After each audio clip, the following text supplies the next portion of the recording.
Jibril alaihissalam ketika datang membawa ayat tersebut kepada baginda Rasulullah, Nabi melihat bentuk Jibril yang luar biasa. Ia bukan perkara yang mudah bagi seseorang untuk melihat sesuatu di luar kebiasaannya. Manusia dalam melihat ada kapasiti kemampuannya, tidak boleh melihat segala-galanya.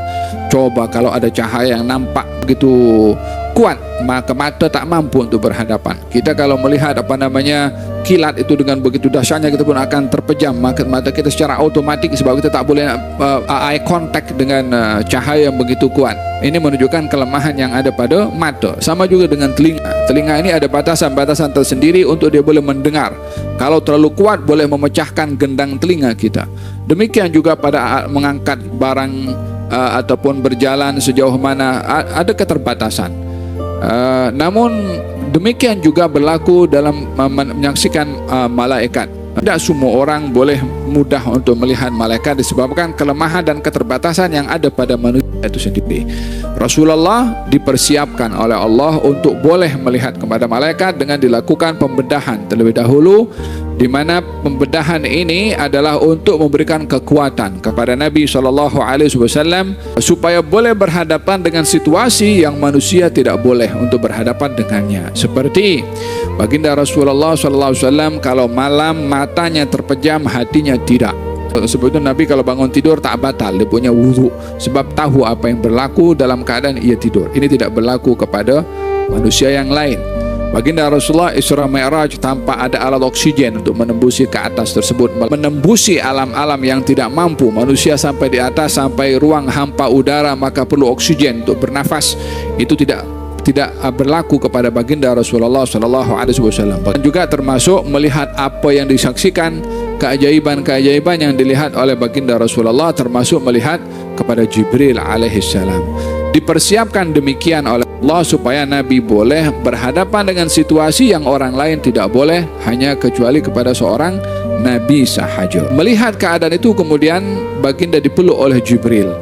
Macam mana dikatakan dipeluk oleh Jibril, sementara Jibril ini satu sayapnya antara langit dengan bumi dan beliau ada 600 sayap. Kalau manusia dengan manusia ini mungkin kita tahu size, tapi Jibril alaihissalam ada 600 sayap. Yang seperti ini adalah hanya kita dapat mengimani dengan apa yang disabdakan oleh Rasulullah, karena beliau peluk aku dengan cara macam mana hanya Allah dan Rasulnya yang tahu macam mana. Tujuan daripada itu berlaku adalah supaya baginda Rasulullah SAW menyadari kalau apa yang berlaku kepada beliau adalah real, bukan satu hal bayangan atau khayalan atau apa yang dibuat oleh imajinasi seseorang. Maka itu salah satu hikmah Jibril menampakkan dengan sebenar-benarnya bentuk dan juga memeluk kepada Nabi sampai 3 kali, dan Nabi pun mampu berdialog, mampu berinteraksi dengan menjawab ma'ana biqari, saya tak boleh baca. Kitab Fadail Al-Quran, kitab kemuliaan Al-Quran. Al-Quran mukjizat yang terbesar diberikan oleh Allah kepada baginda Rasulullah dan untuk umat Rasulullah. Mukjizat Rasulullah ada banyak. Di antaranya adalah takthirul qalil. Makanan atau minuman yang sedikit boleh menjadi banyak. Seperti berlaku pada peristiwa perang Khandaq, di mana Jabir menyediakan makanan yang cukup 4-5 orang, tetapi dengan mukjizat Nabi dia mencukupi 1000 orang lebih. Di antaranya air yang diletakkan dalam mangkok lalu dimasukkan tangan Nabi dan memancutkan air daripada jari jemari Nabi yang mencukupi 1000 orang lebih walaupun hanya satu mangkok. Di antara mukjizat Nabi SAW merubah satu makhluk kepada makhluk yang lain, seperti berlakunya ranting yang diberikan kepada Qatadah berubah menjadi pedang. Di antara mukjizat Nabi SAW, benda mati tapi boleh bercakap. Seperti baginda Rasulullah ketika memanggil kepada pokok yang ada di hadapan. Ketika Nabi ditanya oleh seorang Badui, bolehkah aku meminta bukti kalau engkau adalah Nabi dan Rasul dengan pokok itu, datang kepada engkau. Maka Nabi perintahkan lelaki itu beritahu kepada pokok itu, dipanggil oleh Rasulullah, dan pokok itu pun ketika dikatakan demikian pergi jumpa dengan Rasulullah, mengucapkan 2 kalimat syahadah. Bukan hanya datang, tapi pokok itu bercakap. Seperti juga daging yang diracun oleh seorang Yahudi untuk meracuni Rasulullah SAW dalam peperangan Khaybar, atau peperangan Khaybar. Kemudian daging yang sudah diracun itu mengatakan kepada Rasulullah, ya Rasulullah, engkau jangan makan aku, sesungguhnya aku sudah diracun. Ini semua bahagian daripada mukjizat-mukjizat yang luar biasa kepada Rasulullah SAW. Namun semua mukjizat ini hanya berlaku di zaman baginda Rasulullah, dan ia tidak berpanjangan berlaku kerap setelah wafatnya Rasulullah SAW. Namun di situ ada mukjizat yang diberikan oleh Allah kepada Nabi. Mukjizat itu kekal sampai hari ini, dan hampir merata mukjizat yang Allah berikan kepada nabi-nabi yang terdahulu itu berakhir mukjizat tersebut dengan wafatnya Nabi itu. Termasuk kitab-kitab dan wahyu yang diturunkan oleh Allah kepada mereka, yakni tidak terjaga seperti mana terjaganya Al-Quranul Karim. Walaupun mukjizat yang saya sebutkan tadi untuk Rasulullah mirip dengan mukjizat yang berlaku kepada nabi-nabi yang terdahulu, seperti tongkat Nabi Musa boleh bertukar menjadi ular, seperti Nabi Musa memukulkan daripada daging lembu, dipukulkan kepada orang yang mati, orang mati itu boleh hidup balik. Seperti Nabi Isa boleh membuat daripada tanah berbentuk seekor burung, kemudian burung itu boleh terbang, boleh menyebabkan orang buta boleh melihat, dan juga orang terkena penyakit sopak boleh sembuh, dan seterusnya. Mukjizat itu ada pada nabi-nabi yang terdahulu, namun berakhir dengan wafatnya nabi tersebut. Termasuk kitab-kitab dan wahyu yang Allah turunkan kepada nabi-nabi yang terdahulu tidak selamat daripada perubahan, di mana kitab Taurat dan Injil yang diturunkan oleh Allah kepada orang-orang Yahudi atau Nasrani pun juga berlaku perubahan pada ayat-ayat yang daripada ayat yang original yang diturunkan oleh Allah Subhanahu wa taala kepada Nabi Musa dan juga Nabi Isa, kecuali Al-Qur'anul Karim. Al-Qur'anul Karim justru mencabar kepada umat manusia sepanjang zaman. Kalau ada yang mampu untuk mendatangkan seperti Al-Qur'an, maka mereka tidak akan mampu untuk mendatangkannya. Awalnya dicabar untuk mendatangkan seperti Al-Qur'an. Kedua, dicabar mendatangkan 10 ayat seperti Al-Quran. Yang ketiga, dicabar untuk mendatangkan 1 ayat daripada Al-Quran. Maka kesemuanya tidak mampu, jangankan 10 ayat, apatah lagi seluruh ayat, 1 ayat pun mereka tidak mampu untuk mendatangkan seperti Al-Quranul Karim. Dan Al-Quran yang kita baca sekarang ini diterjemahkan lebih daripada 100 bahasa. Tapi tidak ada sesiapa yang baca Quran dengan bahasa selain daripada bahasa Arab yang dipilih oleh Allah sebagai bahasa Al-Quranul Karim. Mahu di Afrika, mahu di Rusia, mahu di Eropa, yang baca Al-Quran atau termasuk di Asia Tenggara, tak ada siapa baca Quran selain dengan bahasa Arab. Itu bahagian daripada mukjizah yang jelas, yang ini tidak berlaku kepada kitab-kitab yang terdahulu. Kitab terdahulu akan diterjemahkan kepada bahasa apapun juga dan dibaca dengan bahasa terjemahan, kecuali Al-Quranul Karim. Tidak boleh orang baca dalam sembahyang dengan nama Allah yang Maha Pengasih lagi Maha Penyayang. Segala puji bagi Allah Tuhan semesta alam. Tidak sah salatnya. Bahkan kalau orang membaca Al-Quran dengan terjemahan tidak sama dengan membaca Al-Quran dengan bahasa Arab. Orang membaca Quran dengan bahasa Arab pada setiap hurufnya 10 pahala. Tapi kalau bahasa dengan terjemahan tidak mendapatkan seperti kalau dibaca Al-Quranul Karim dengan bahasa Arab. Oleh sebab demikian dipelihara itu Al-Quran dengan bahasanya, belum lagi maknanya. Hingga hari ini banyak usaha yang dilakukan oleh pihak musuh untuk mengelirukan Al-Quranul Karim.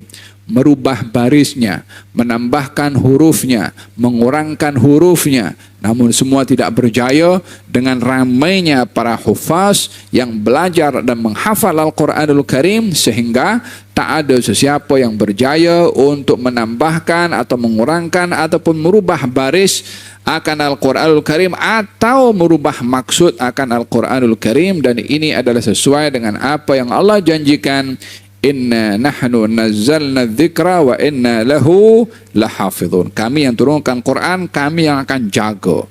Demikian firman Allah Subhanahu wa taala mengenai Al-Quranul Karim. Walau bagaimanapun, Quran ini akan ada masa dan tempoh di mana pada masa dan tempoh itu bila tiba, Al-Quran tidak lagi akan dapat dilihat dalam tulisan, kulitnya Al-Quran. Tapi ketika dibuka, maka tak ada huruf pun, sehingga kosong kertas itu.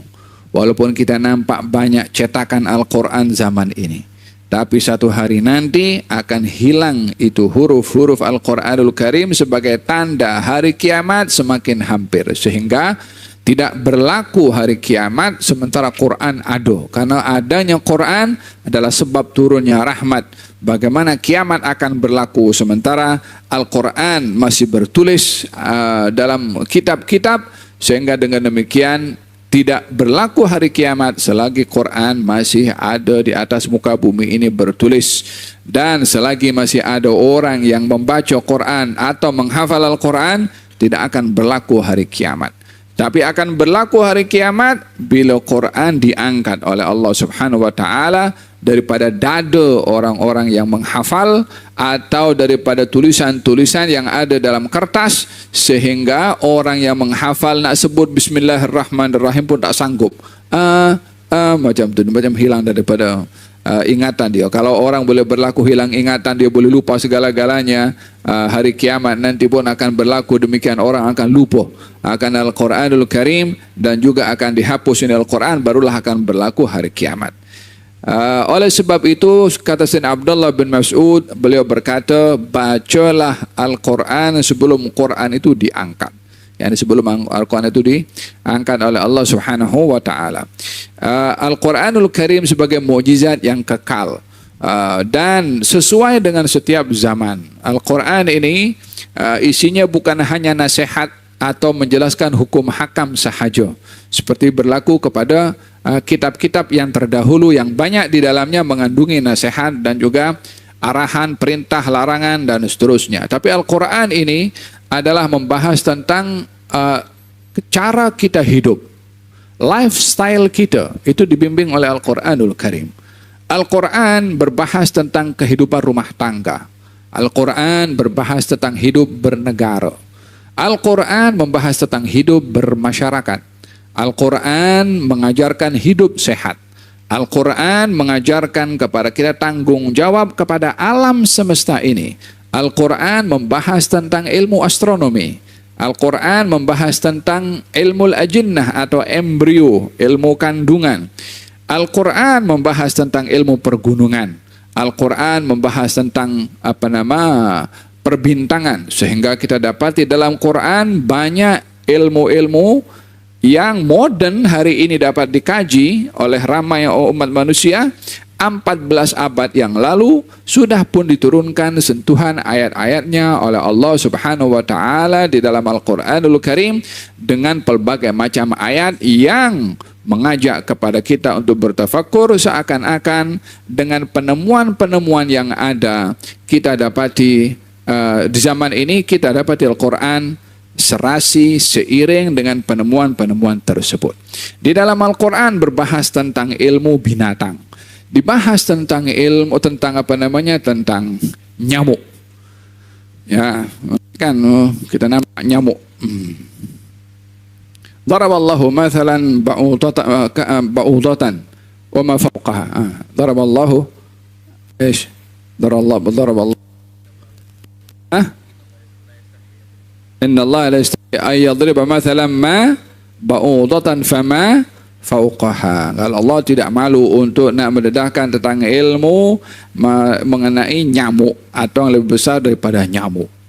Allah, nyamuk pun Allah sebutkan. Apa kena mengena dengan nyamuk? Allah sebutkan dalam Al-Quranul Karim. Nyamuk itu punya ciptaan daripada Allah Subhanahu wa taala. Dia tergabung pada nyamuk ini pelbagai macam makhluk. Ada sayap, dia macam burung. Dia ada kaki macam binatang yang melata di atas muka bumi. Kemudian dia ada ada khartum, dia macam gajah. Nyamuk tu yang sehalus itu kecilnya, dia punya khurtum, dia punya belalai, dia boleh tembus kita punya kulit, dan dia boleh hisap kita punya darah. Dia boleh pas dan tepat pada kulit ini, pada bahagian yang ada darah di situ. Dia tak akan gunakan belalainya untuk rambut yang disedot, tapi pada bahagian yang ada darahnya dia akan sedut situ. Kemudian dia ini kita punya kulit yang begitu rapat dan halus ini kan. Dia boleh gunakan itu belalai nyamuk itu yang begitu kecil dan halus. Dia boleh masuk bagian lubang yang boleh ambil kita punya darah disedut. Fahim dong? Daripada itu makanannya boleh daripada darah manusia. La haula wala quwwata illa billah. Walihada bila dilihat daripada keajaiban ciptaan Allah Subhanahu wa taala pada nyamuk sahaja, belum lagi yang lain daripada makhluk-makhluknya Allah Subhanahu wa taala, termasuk lalat. Pun lalat disebutkan oleh Allah Subhanahu wa taala dalam Al-Qur'anul Karim. Mereka tak akan mampu hatta menciptakan seekor lalat, hatta separuh daripada anggota yang ada pada lalat pun juga keajaiban Allah Subhanahu wa taala. Ketika orang pergi bawa itu lalat pergi ke makmal, pergi laboratorium, dibagi lalat itu dengan punya kamera, dia punya besar tu macam kita punya bangunan ini. Lalat kecil je macam tu, tapi dengan screen tu dia boleh nampak besar. Untuk tahu berapa biji pada mata lalat ini, macam mana mata lalat tu boleh bergerak itu, sayapnya juga kakinya, macam mana dia boleh. Allah subhanallah, lalat je yang kalau kita makan kita tepuk je macam tu. Nyamuk pun kalau kita tepuk macam tu. Khalqun min khalqillah, bahagian daripada ciptaan Allah yang menakjubkan. Itu kita tengok je macam geram je dengan nyamuk tu. Coba kita letakkan dekat laboratorium dan tengok dengan alat-alat teknologi. Subhanallah, subhanallah. Yang kita tepuk tu kalau kita tengok masukkan dalam laboratorium, subhanallah, kita akan melihat keajaiban ciptaan Allah Subhanahu wa taala. Siapa yang cipta nyamuk itu? Siapa yang simpan keajaiban pada ciptaan Allah Subhanahu wa taala? Hingga hari ini manusia dicabar oleh Allah melalui Al-Qur'anul Karim tentang keagungan dan kehebatan Allah pada ciptaannya. Yang bertafakkur akan ciptaan Allah Subhanahu wa taala pasti akan melihat keajaiban yang luar biasa dan keagungan Allah Subhanahu wa taala, yang tidak ada lagi kata-kata yang keluar daripada seseorang yang bertafakkur tentang ciptaan Allah melainkan la ilaha illallah. Hakada Al-Qur'anul Karim, yakni sebagai mukjizat yang kekal. Wa Nabi Hurairah radhiyallahu anhu, an Nabi Hurairah radhiyallahu anhu qala an-nabiy sallallahu alaihi wa alihi wasallam ma min al-anbiya nabiyyun illa utiya ma mithluhu amana alaihi al-bashar. Tidak ada nabi yang diutus oleh Allah melainkan diberikan oleh Allah satu bukti yang dengan bukti itu manusia beriman. Yang ini bukti yang dimaksudkan di sini adalah mukjizat. Nabi Musa diberi tongkat oleh Allah Subhanahu wa taala. Nabi Isa diberikan kekuatan menghidupkan orang mati, menyembuhkan orang buta. Kemudian Nabi Muhammad sallallahu alaihi wasallam katanya, wa innama kana alladhi utituhu wahyan auhahu Allahu ilayya. Yang diberikan oleh Allah kepada saya adalah berupa wahyu yang diberikan oleh Allah kepada saya. Wahyu ini al-i'lam, pemberitahuan daripada Allah Subhanahu wa taala yang hanya diberikan kepada para nabi dan juga para rasul. Kalimat wahyu ini arti ilham. Ada kalanya diberikan kepada para aulia berupa ilham yang baik. Diberikan kepada binatang seperti lebah yang diberi wahyu oleh Allah Subhanahu wa taala untuk buat rumah yang sangat unik. Ada kalanya wahyu ini kepada para nabi, dan itu adalah merupakan mukjizah. Jadi kalimat wahyu dalam Quran mempunyai banyak maksud. Kalau para nabi, ia adalah merupakan firman Allah Subhanahu wa taala yang mengandung perintah dan juga larangan, dan ia adalah mukjizah yang mencabar kepada sesiapa untuk mendatangkan sepertinya, dan tidak akan mampu sesiapa mendatangkan mukjizah yang diberikan oleh Allah kepada para anbiya. Wahyu yang diberikan oleh Allah kepada Nabi Muhammad SAW berupa Al-Quranul Karim. Fa'arju, katanya, an akuna aktsaruhum tabi'an yaumil qiyamah. Saya berharap saya adalah orang yang paling banyak pengikut nanti di hari kiamat.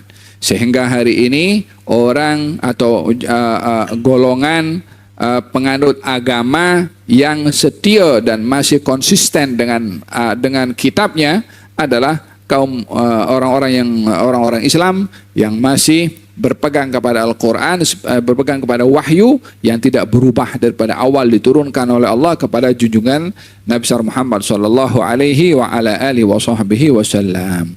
Nah, hada berkenaan dengan bagaimana turunnya wahyu kepada baginda Rasulullah. Tentunya wahyu pertama turun kepada baginda Rasulullah adalah surat Iqra atau surat Al-Alaq. 5 ayat pertama, yaitu Iqra bismi rabbikal ladzi khalaqal insana min 'alaq, Iqra wa rabbukal akram alladzi 'allama bil qalam 'allamal insana ma lam ya'lam. 5 ayat ini adalah ayat pertama turun kepada baginda Rasulullah di Gua Hira, tempat Nabi berkhalwah sebelum diangkat menjadi nabi, sehingga Gua Hira menjadi saksi kenabian baginda Rasulullah SAW dengan turunnya ayat kepada baginda Rasulullah, di mana Nabi sebelum diangkat menjadi nabi di usia 40 tahun itu kerap datang pergi ke Gua Hira dan menyendiri berzikir kepada Allah Subhanahu wa taala dan bertafakkur. Sehinggalah datang waktu Jibril datang dengan menampakkan bentuk yang sebenarnya, mendekati Rasulullah SAW, sehingga ketika mengatakan Iqra, bacalah, maka Nabi mengatakan ma'ana biqari, maka dipeluk erat-erat oleh Jibril alaihissalam. Kemudian Iqra, katanya bacalah, Nabi mengatakan ma'ana biqari, saya tak boleh baca, dipeluk kali yang kedua oleh Jibril. Sampai kali yang ketiga, Iqra bismi rabbikal ladzi khalaqal insana min 'alaq, sampai akhirnya. Jibril alaihissalam ketika datang membawa ayat tersebut kepada baginda Rasulullah, Nabi melihat bentuk Jibril yang luar biasa.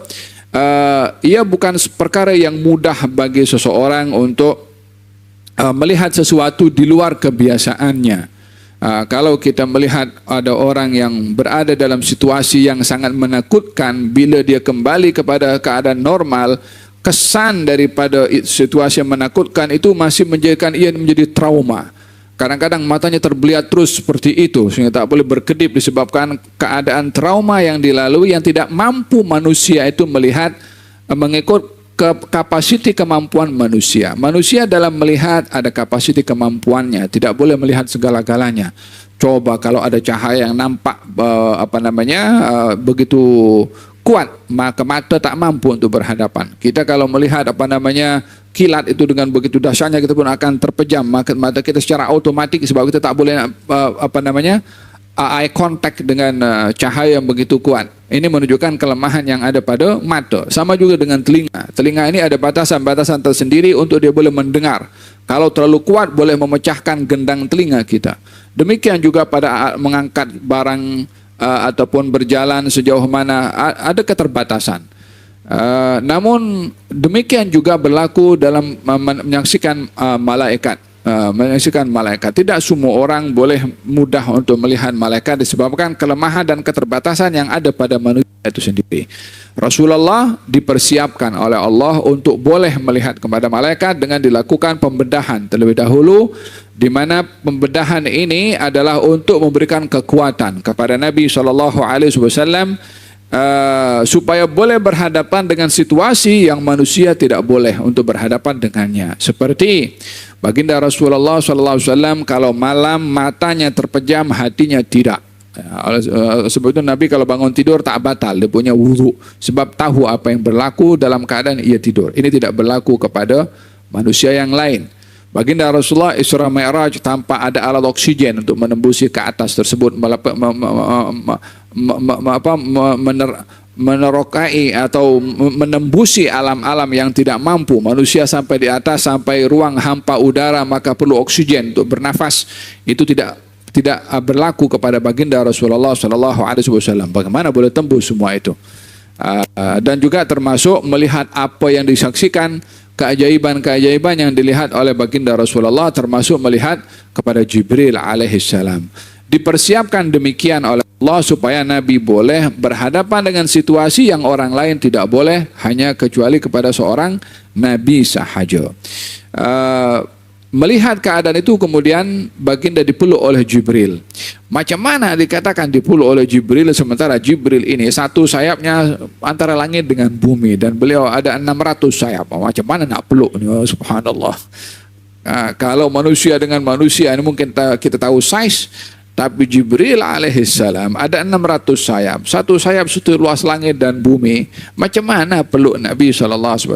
Hal yang seperti ini adalah hanya kita dapat mengimani dengan apa yang disabdakan oleh Rasulullah. Karena beliau peluk aku dengan cara macam mana, hanya Allah dan Rasulnya yang tahu macam mana. Tapi istilah itu menyebabkan Nabi macam mana kalau orang dipeluk terlalu kuat sehingga boleh macam sesak nafasnya. Tujuan daripada itu berlaku adalah supaya baginda Rasulullah SAW menyadari kalau apa yang berlaku kepada beliau adalah real dan bukan satu hal bayangan atau khayalan atau apa yang dibuat oleh imajinasi seseorang. Maka itu salah satu hikmah Jibril menampakkan dengan sebenar-benarnya bentuk dan juga memeluk kepada Nabi sampai 3 kali, dan Nabi pun mampu berdialog, mampu berinteraksi dengan menjawab ma'ana biqari, saya tak boleh baca. Sampailah ayat itu dibaca sempurna dan Nabi mengikuti bacaan tersebut. Sampailah itu barulah baginda turun pergi ke Siti Khadijah dan menceritakan kepada Siti Khadijah, orang pertama yang mendengar hangat wahyu yang diterima oleh baginda Rasulullah adalah Siti Khadijah radhiyallahu anha wa ardhaha. Nah, kemudian turunlah ayat Al-Quran itu secara beransur-ansur untuk disusun oleh baginda Rasulullah SAW. Nah, jadi ini adalah cara turunnya wahyu kepada baginda Rasulullah SAW. Rabbal alamin ya rahmanu ya rahim salli rabbi wa sallim ala khairil mursalin